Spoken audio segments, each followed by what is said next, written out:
chapter, Bhagwan Krishna is focusing on action. What kind of action? Which action is binding? Which action is liberating? When to do action? How to do action? To whom to do action? What is the attitude you should have when you do action? All this comes in chapter 5, chapter 3. The first 6 chapters, there are 18 chapters in the Bhagavad Gita. And the first 6 chapters are considered to be devoted to Karma Yoga. The next 6 means from 7 to 12 are devoted supposedly to Bhakti Yoga. And the last 6, that means from 13 to 18, are supposedly devoted to Jnana Yoga. Now, why am I always saying supposedly? Because don't have that impression that you can choose one of the 3 paths. Karma Yoga is liberation through action. Bhakti Yoga is liberation through devotion. Jnana Yoga is liberation through knowledge.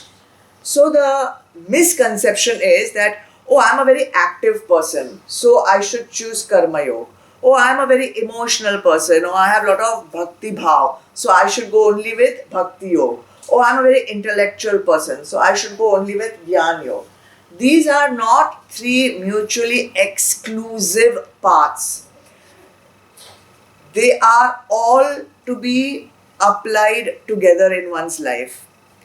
And you cannot have Karma Yoga without some idea of Gyan, because who will you devote it, your karma to?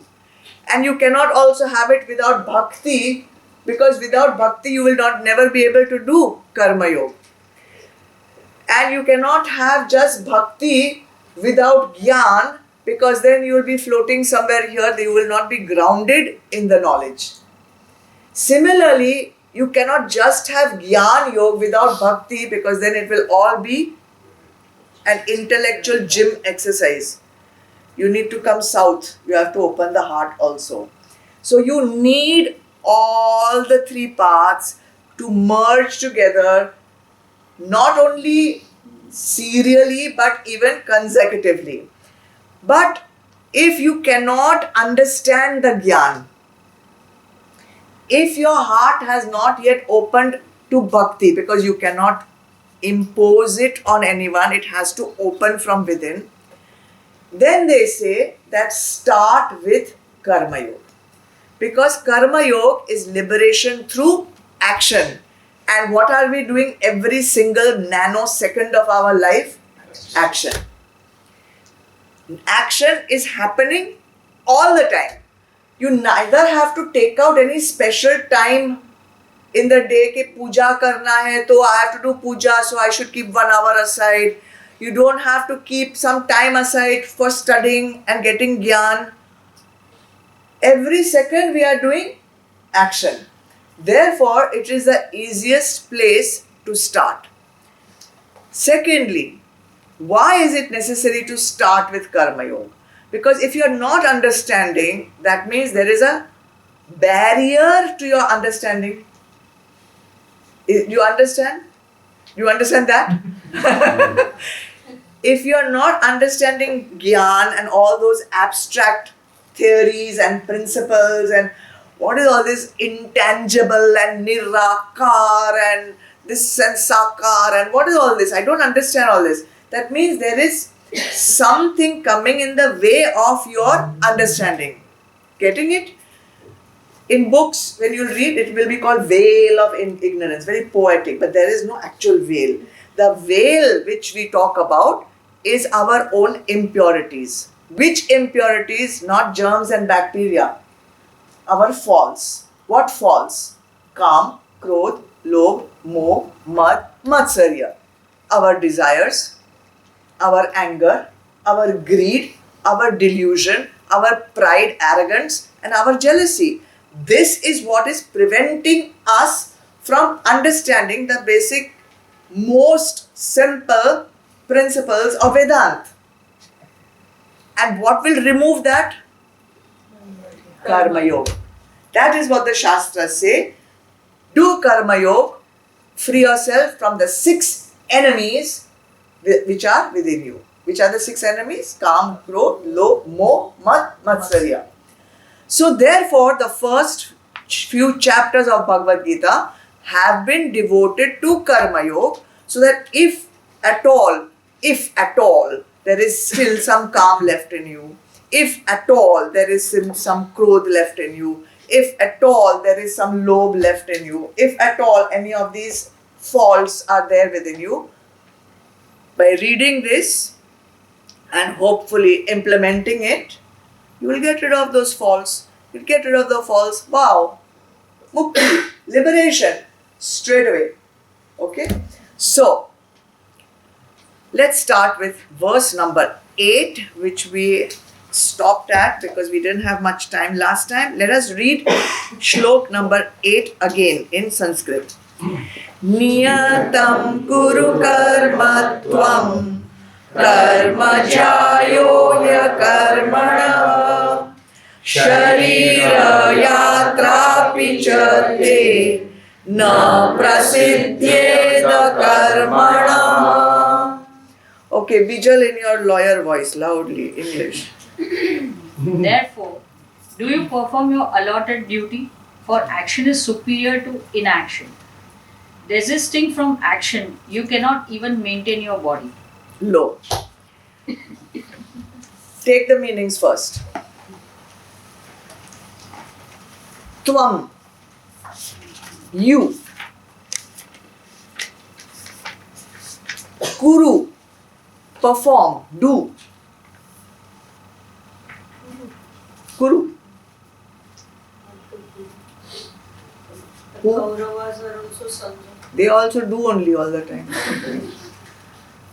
Niyatam, constantly, continuously.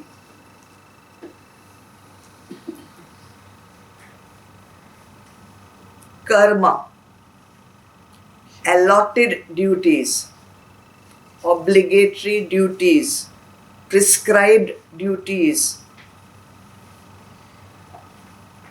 This is not a statement. This is an updesh. Perform. You perform all your allotted duties constantly. Why? Karma, action. See, there are 2 karmas. He, certainly. Action, certainly. Jyayah, superior.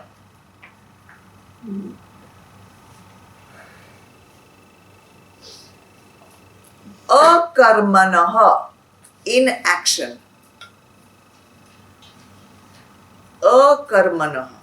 So, Bhagwan is telling Arjun, you must perform your allotted duties constantly because action is definitely superior to inaction. Cha, and if that's not enough, I'm telling you another reason why you should be doing it. Akarmanah, inaction, means not doing your duty.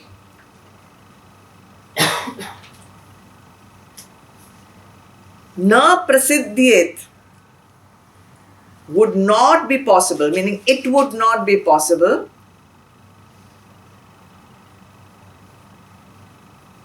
Api, even. Yatra, to maintain. Maintain what? Sharira, body. So the updesh, the teaching that Bhagwan is giving Krishna is, Arjun, you must perform your duties all the time without shirking them because action is superior to inaction. And anyway, if you don't do any action, you cannot even maintain your body. Okay? So in verse number 5, Bhagwan taught us that action is compulsory. Every moment there's an action. Even sitting is an action. Even going to sleep and doing nothing, you think, that is also an action. Your breathing is an action. Your digesting of food also is an action. Okay, so everything is action, so action is compulsory. Then in verse number 6, Bhagwan taught us how we should not perform our actions. How should we not perform? What was the teaching? Do not be a hypocrite. And what did he say is a hypocrite? Mithyachar. Mithyachar means what makes you a hypocrite? Controlling you outside. Closing your eyes, pretending you are very pious and meditating and shant and very religious and spiritual, but inside all the garbad is happening. Okay, so without controlling your mind and your senses, you are assuming to the pose of a person who is restrained, mithyachar. And we also said that these are not just updeshs for the student, but also updesh for gurus. Okay, so neither should you be a hypocrite in terms of being a student who is hypocrite, neither should you be a hypocrite in terms of being a teacher of this. So you have to, this is more important for teachers than for shishyas. Because the teacher has to be living the knowledge in order to give that knowledge. And if you are not living the knowledge and just teaching the knowledge, then you are the biggest hypocrite in the world. You are the biggest mithyachar. And do you know that even though you are not sitting here to give the knowledge, you are also passing knowledge. Are you not? Yes. So easy, no? Forward, forward, forward, forward, forward. Are you living that what you are forwarding? If you are not living what you are forwarding, you are a mithyachar. So stop forwarding until you learn to live it yourself. Stop giving gyan to 100 people when you are not able to follow it yourself. Are you not being mithyachar in that? Good, we'll receive less now. Hopefully. High hopes to I have, otherwise I won't be sitting here. So verse number 5 is action is compulsory. Verse number 6 is how you should not be acting. Then if you have to act, then you should know how to act. Kya karna chahiye? How to act. So verse number 7 tells you how to act. And what exactly does verse number 7 tell us how to act? Do not be attached to the result of your action. Do not be attached to the result of your action. Why? If I am doing something, obviously I should have a result, right or wrong. So why should I do an action without wanting a result? How will I plan my action if I don't know what is the result? You can have a plan, but don't attach. Have a plan. Have a plan. Do your 100% effort towards that plan. But the result is not in your hands. That is beyond your control. So whatever result comes, take it as prasad buddhi. Right or wrong? Right. So ISRO took so much pain, sent the satellite up. They did everything. ठीक है, if they got lot of result, I will say they got 99.99% result. Okay, ठीक है, वो 0.01% नहीं आया. No problem. Do it again. Prasad buddhi. Take it as prasad buddhi. Don't get nirash. Don't get disturbed.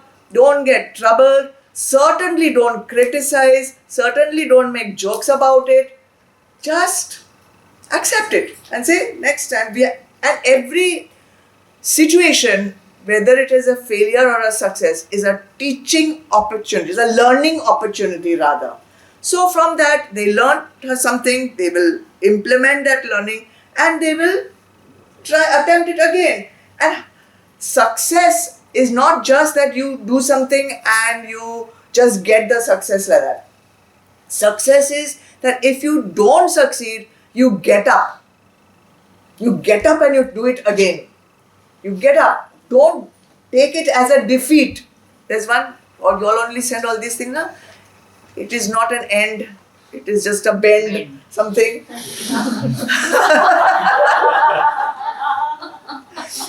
I receive, and you know, I get from everyone so much gyan because they must be thinking I really need it. इतनी बुद्धू है, भेजो उनको, और भेजो, so much, you know, and then some what do you call meme? What do you call? Meme. So some memes become very popular, no, favorite.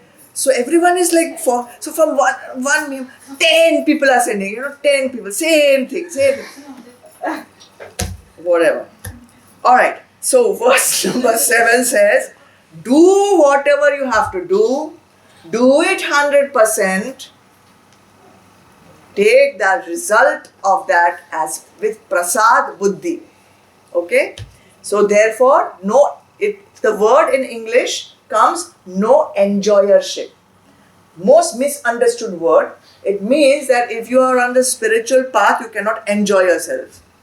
Let them come to Siva, then they'll know what it is. So no enjoyership means I don't have to take that I want only this result to come. Whatever result comes, it's good for me. So in Sanskrit it is called no bhokta bhav. Okay?